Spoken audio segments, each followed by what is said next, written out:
Hi guys, welcome to our channel audio stories with Maitri. నా ఛానల్ని ఎవరైనా ఫస్ట్ టైం చూస్తున్నట్టయితే తప్పకుండా లైక్ చేయండి, షేర్ చేయండి అండ్ సబ్స్క్రైబ్ చేసుకోండి. ఎన్నాళ్ళదో ఈ బంధము పార్ట్ 99. ఇక లేట్ చేయకుండా స్టోరీలోకి వెళ్ళిపోదాం. పావని మొదట్లో తనకి బిజినెస్ లో ఇంట్రెస్ట్ ఉందని చెప్పింది. కానీ దానికి ఆమె తండ్రి సుబ్రహ్మణ్యం ఒప్పుకోలేదు. నేను కష్టపడింది చాలు, ఇక నువ్వు ఎందుకు కష్టపడడం? మాకు ఉన్నది ఒకే ఒక ఆశ. నీకు తొందరగా పెళ్లి చేసి అల్లుడిని ఇల్లరికం తెచ్చుకొని నువ్వు పిల్లా పాపలతో సుఖ సంతోషంగా ఉంటే చూడాలనేది మా కోరిక.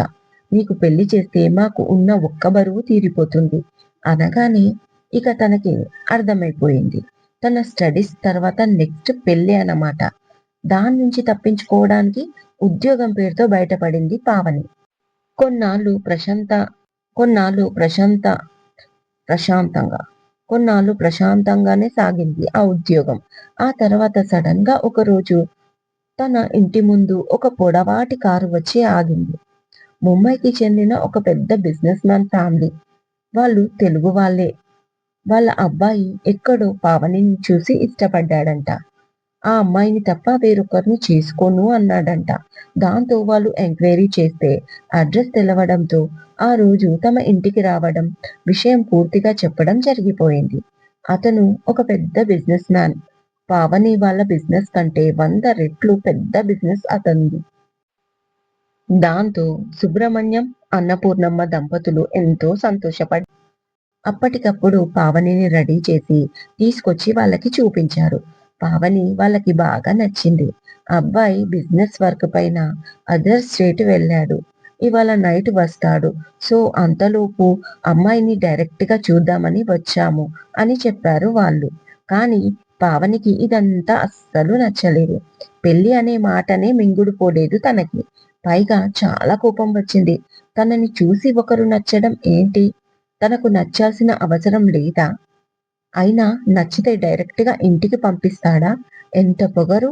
అబ్బాయి రాకపోవడంతో ఆ మాట బయటికి అనలేకపోయింది పావని. వస్తే ఫేస్ టు ఫేస్ తిట్టి పడేసేది.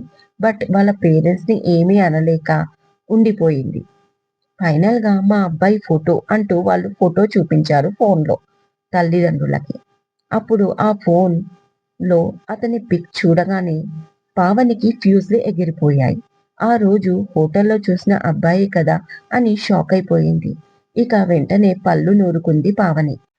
అతని ఫోటోని తన వాట్సాప్ కి షేర్ చేసుకుంది. నెక్స్ట్ డే తన ఫ్రెండ్స్ గ్రూప్ తో అతని మీద అటాక్ కి ప్లాన్ చేసింది పావని. అది కూడా అతని రెస్టారెంట్ లోనే. వెంటనే హోటల్ యాజమాన్యం సుదీప్ కి కాల్ చేశారు. అరగంటలో సుదీప్ రెస్టారెంట్ కి వెళ్ళాడు.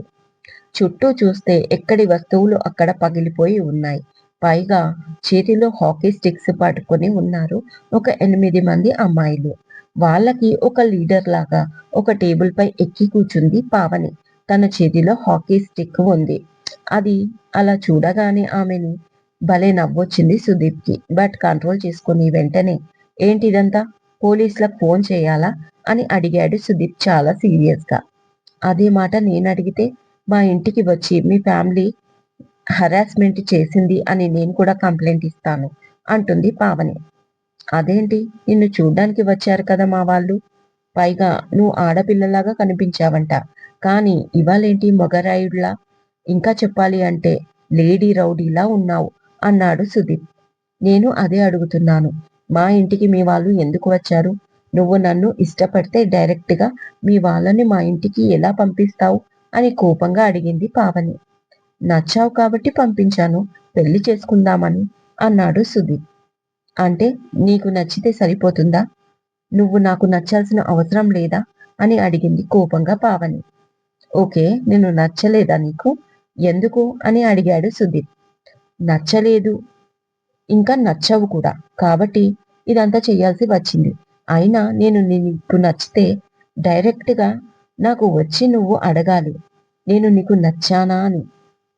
నేను దానికి ఎస్ చెప్తే అప్పుడు మీ ఇంట్లో వాళ్ళని పంపించాలి అని పావని అనగానే, ఒకవేళ మీరు నో చెప్తే అని అడిగాడు సుదీప్. అప్పుడు నువ్వు లైఫ్ లో మళ్ళీ నాకు కనిపించకూడదు. కానీ నువ్వు ఇవి రెండు చెయ్యకపోగా నన్ను చూడ్డానికి మీ ఇంట్లో వాళ్ళని పంపిస్తావా? హౌ డేర్ యూ అని పావని అనగానే ఐ లవ్ యూ అన్నాడు ఆమె కళ్ళల్లోకి చూస్తూ. సుదీప్ కాస్త షాక్ అయింది 2 సెకండ్లకి. కానీ వెంటనే బట్ ఐ హేట్ యూ అని చెప్పింది పావని. I don't care. ఒక్కసారి నేను ప్రేమించాక నువ్వు కూడా నన్ను ప్రేమించాల్సిందే అన్నాడు ఆమె ఎదురుగా ఉన్న టేబుల్ పై కూర్చుంటూ సుదీప్. అది చస్తే జరగదు అని పావని అంది మొండిగా. ఓకే, 10 నిమిషాలు టైం ఇస్తున్నా, ఆలోచించుకో. సారీ చెప్పి వెళ్ళిపో, లేకపోతే తర్వాత చాలా ప్రాబ్లమ్స్ ఫేస్ చేయాల్సి వస్తుంది అన్నాడు సుదీప్ ఏమాత్రం తగ్గకుండా. అన్నిటికీ రెడీ అయ్యాను కాబట్టే వచ్చాను. మీరు నాకు 10 మినిట్స్ టైం ఇవ్వడం అంటే మీ టైంని మీరు వేస్ట్ చేసుకోవడమే అవుతుంది. ఈ పావని ఒక్కసారి ఏదైనా డిసిజన్ తీసుకుంది అంటే మార్చుకోదు అంది చాలా సీరియస్ గా పావని కూడా. ఇక వెంటనే ఆ సమాధానం విని సుదీప్ ఎవరికో కాల్ చేశాడు. అంతే, ఒక 10 మంది కానిస్టేబుల్స్ బిలబిలమంటూ లోపలికి వచ్చేశారు. రండి మేడం, చూడండి, అనవసరంగా నా రెస్టారెంట్ లో మ్యాన్ హ్యాండిల్ చేస్తుంది ఈ లేడీ రౌడీ. నా మేనేజ్మెంట్ ని బెదిరించడమే కాకుండా నా రెస్టారెంట్ ఫర్నిచర్ కూడా డ్యామేజ్ చేసేశారు. ఏమైనా అంటే నీ దిక్కున్న చోట చెప్పుకో అంటుంది. సో ప్లీజ్, ఏం చేస్తారో తెలీదు, తనకు కఠినంగా శిక్ష పడాలి అన్నాడు సుదీప్. అంతే, పావని తన ఫ్రెండ్స్ అందరూ షాక్ అయిపోయారు. పావని కూడా షాక్ లో ఉండగానే ఆమె చేతికి వేడీలు వేసి పోలీసులు తీసుకుపోయారు. వెనక నుంచి చిన్నగా నవ్వుకున్నాడు సుదీప్. దాదాపు హైదరాబాద్ నుంచి 63 కిలోమీటర్ల దూరంలో ఉన్న యాదాద్రి భువనగిరి జిల్లా వెంజాల ఊరు చేరుకున్నారు. అదొక మండువ లోగిలి ఇల్లు. పాతకాలంలో కట్టిందే అయినా ఆధునిక సౌకర్యాలతో రీమోడల్ చేసినట్లుగా ఉంది. ఇంట్లోకి అడుగు పెడుతూనే సాంబ్రాణి వాసన గుప్పుమంది. ఏదో తెలియని వైబ్రేషన్ ఒంట్లోకి చేరింది. అది తన తల్లి పుట్టిన చోటు అని తెలిసినందుకే అయ్యుంటుందేమో అనిపించింది. ఏమో తెలీదు, కానీ చాలా తెలుసుకోవాలి ఇక్కడ అని శుభ అనుకుంటూ ఉండగా ఒక 80 నుంచి 90 ఏళ్ల లోపు ఒక పెద్దావిడను ఒక అతను జాగ్రత్తగా తీసుకొచ్చి అక్కడే ఉన్న చైర్లో కూర్చోబెట్టాడు. ఆమె నవ్వుతూ వసంత గిరిధర్ని పలకరించింది. గిరిధర్ వసంత కూడా ఆమెను పలకరించి పక్కనే కూర్చున్నారు. ఆమె శుభని చూసి అచ్చం నా మనవరాలు పావనిలా ఉంది. ఎక్కడికి పోతాయి పోలికలు, రా తల్లి, ఒక్కసారి నా దగ్గరికి రా అంటూ ఆమె 2 చేతులు చాచి పిలిచింది. వెంటనే గిరిధర్ శుభతో, ఈమె మీ అమ్మమ్మ, కౌశల్యకి చెల్లెలు సత్యవతి పెద్దమ్మ, మీ పద్మ పెద్ద కూతురు శుభ అంటూ ఆమెకు శుభని పరిచయం చేశాడు. మీ అమ్మ చనిపోయిన కొద్ది రోజులకి కౌశల్యమ్మ కూడా చనిపోయింది. అందుకే నువ్వు ఆమెను చూడలేదు అనగానే, అవును, నేను కూడా మళ్ళీ ఈ అమ్మాయిని చూడ్డానికి ఆ ఊరు రాలేదు. పద్మనే కాదు, అక్క జ్ఞాపకాలతో కూడా బాధపడుతూ అంది ఆమె. ఎలా వస్తారు? మీకు ముఖం ఎక్కడ ఉందని మళ్ళీ మా ఊరు వచ్చి నన్ను చూడడానికి అని సూటిగా చూస్తూ అడిగింది శుభ. ఆమె అలాగే చూస్తూ ఉండిపోయింది చిరునవ్వుతో శుభని.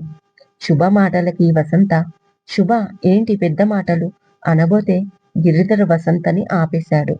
మాట్లాడని వసంత తన మనసులో ఉన్నదంతా కడిగేసుకొని ఆవిడని అడిగావు కదా ఇన్ని రోజుల నుంచి శుభ ఎందుకు ఇలా అయిపోయింది అని. ఇప్పుడు తెలుస్తుంది నీకు అన్నాడు మెల్లిగా. దాంతో వసంత సైలెంట్ అయిపోయింది. నేను అంత తప్పు చేశానా తల్లి అని అడిగింది ఆమె నవ్వు కంటిన్యూ చేస్తూ. సత్యవతమ్మ, తెలీదా? లేక వయసు మీద పడిందని మర్చిపోయారా? అక్క కూడా చనిపోయింది, అడిగేవాళ్ళు లేరు అనుకున్నారేమో అంది కోపంగా శుభ. అదేం కాదమ్మా, చనిపోయింది అనుకున్న పాప తర్వాత అనుకోకుండా బ్రతికింది కాబట్టి అని ఆమె అనగానే, హా కాబట్టి ఆ పాపకి మీ అక్కకి ఆమె కూతురికి సంబంధం లేదు అంటూ మీకు మీరే బంధాలు తెంచేసి మళ్ళీ మీ కొత్త బంధాలు కల్పేసుకున్నారా? ఇక పిల్లలు పుట్టరు అనుకున్న నీ కూతురికి ఆ బిడ్డనిచ్చేసి తల్లిని చేసేశావు. నువ్వు అమ్మమ్మవి పోయావు. కనీసం నీ తోడబుట్టిన తోడు మీ అక్కకైనా ఈ నిజాన్ని చెప్పాలి అనిపించలేదా అని కోపంగా అడిగింది శుభ. ఆ మాటలకి ఆమె కళ్ళల్లో బాధ తెలిసిన పైకి మాత్రం నవ్వుతూ, అవును చేశాను, కాని కావాలని చెయ్యలేదు, మోసం అసలు చెయ్యలేదు. పొరిట్లో పద్మకి 2 బిడ్డలు పుట్టారు. అప్పటి వరకు ఆ విషయం మాకు తెలీదు. కనీసం మా అక్కకు కాని తెలీదు. పద్మకు తెలిసే అవకాశమే లేదు. ఎందుకంటే నిన్ను కనగానే పద్మ ఆరోగ్యం క్షీణించడం మొదలుపెట్టింది. అప్పుడే డాక్టర్ చెక్ చేసి కవల పిల్లలు ఉన్నందుకే ఆమెకు చాలా ప్రాబ్లం అవుతుంది. ముందే తెలిస్తే సీజరిన్ చేసేవాళ్ళం అని ఆమెను పెద్దాస్పత్రికి తరలించాలి అన్నాడు. ముందుగా పుట్టిన నువ్వు ఆరోగ్యంగానే ఉన్నావు. మరో పాప పుట్టగానే పద్మ అప్పటికే స్పృహ కోల్పోయింది. అప్పుడే పుట్టిన పాప ఏడవలేదు. ఊపిరి తీసుకోవడానికి కూడా ఇబ్బంది పడింది. డాక్టర్ కూడా ఆ పాపకి 1 గంట కంటే ఎక్కువ బతకదు అని చెప్పేశాడు. సీరియస్ గా ఉన్న పద్మని మాత్రం టౌన్ కి తీసుకెళ్ళమన్నాడు వైద్యం కోసం. దాంతో ఇక మా అక్క ఆ రెండో పాపను అక్కడే వదిలి నన్ను అక్కడే ఉంచేసి నిన్ను మాత్రమే తీసుకొని మీ నాన్నతో పద్మని టౌన్లోని పెద్ద హాస్పిటల్కి వెళ్ళిపోయింది. అప్పటికే 5-6 ఏళ్లుగా పిల్లలు పుట్టని పద్మ ఒక్కసారిగా 2 పిల్లలు పుట్టారు అంటే దిష్టి కూడా తగులుతుందని మా అక్క ఉద్దేశం. పైగా ఈ విషయం ఎవరికీ చెప్పొద్దు అని, ఒకవేళ చిన్న పాప చనిపోయినా ఈ విషయం ఎవరికీ తెలియనివ్వకూడదని, మళ్ళీ నా కోడలికి తెలిస్తే బాధపడుతుందని చెప్పి వెళ్ళింది. అప్పటికి కూడా ఆ విషయం కేవలం 5గురికి మాత్రమే తెలుసు. మీ నాన్నకి, మీ నానమ్మ అదే మా అక్కకి, నాకు, ఇక మిగిలింది మీ బాబాయ్ సుధాకర్‌కి, ఇంకా మీ మామయ్య గిరిధర్‌కి అంటూ చూపించింది సత్యవతి. అదే ఎవరికీ తెలీదు. ఎందుకు తెలుస్తుంది? కన్నవాళ్ళు కరెక్ట్‌గా లేరు కదా మా విషయంలో. అందుకే చాలా ఈజీగా తోడబుట్టిన అక్కా చెల్లెళ్ళను వేరు చేశారు మీరు. మా కన్న తల్లి చనిపోయింది. ఆ తర్వాత తండ్రి కూడా. ఇక మీ అక్క కూడా తర్వాత లేదు. ఇక ఎవరికీ చెప్పాల్సిన అవసరం మాకేముంది అనుకున్నారేమో. అందుకే వదిలేశారు గాలికి. కానీ ఏమైంది? ఏ పసిపాపతో అబద్ధాన్ని మొదలు పెట్టారో మళ్ళీ అదే నిజాన్ని బయట పెట్టడానికి మరో పసిపాపతో మీ నోటి నుంచే ఉన్న నిజం బయటికి వచ్చేలా చేసింది. మీరు దాచిన నిజం నన్ను చేరింది. ఒక పసిపాప వల్లనే. చూశారు కదా! దీన్నే కర్మ అంటారు. కర్మ ఎవరిని వదిలిపెట్టదు. మనం ఎన్ని తప్పులు చేసి, ఎంత పెద్ద తప్పు నుంచైనా తప్పించుకున్నా కర్మ అనేది మనల్ని వెతుక్కుంటూ మన దగ్గరికే వస్తుంది. అది మంచి విషయంలో అయినా, చెడు విషయంలో అయినా. ఇప్పటికైనా ఒప్పుకుంటారా? అని కోపంగా అడిగింది ఏడుస్తూ శుభ. అప్పుడే ఇక సూర్య, సుధాకర్ లోపలికి అడుగుపెట్టి ఆమె మాటని వింటున్నారు. కానీ ఇవేవీ గుర్తించకుండా శుభ ఆవిడను గట్టిగా అడుగుతుంది. ఇప్పుడు చెప్పండి, ఏం చేశారు నా చెల్లెల్ని? ఎక్కడ ఉంది తను? ఇవాళ నన్ను తను చూస్తే నువ్వు ఎవరు అని నా చెల్లెలు నన్ను అడుగుతుంది. దానికి సమాధానం ఎవరిస్తారు? అని శుభ కోపంగా అడిగింది ఆమెని. ఇదండి ఇవాళటి ఎపిసోడ్. ఈ ఎపిసోడ్ మీకు నచ్చినట్టు అయితే నాకు కామెంట్లో చెప్పండి. అలాగే లైక్ చేయండి, షేర్ చేయండి, హైప్ ఇవ్వండి. సబ్స్క్రైబ్ చేసుకోండి నా ఛానల్‌ని. మరొక మంచి ఎపిసోడ్‌తో మీ ముందు ఉంటాను. మైత్రి.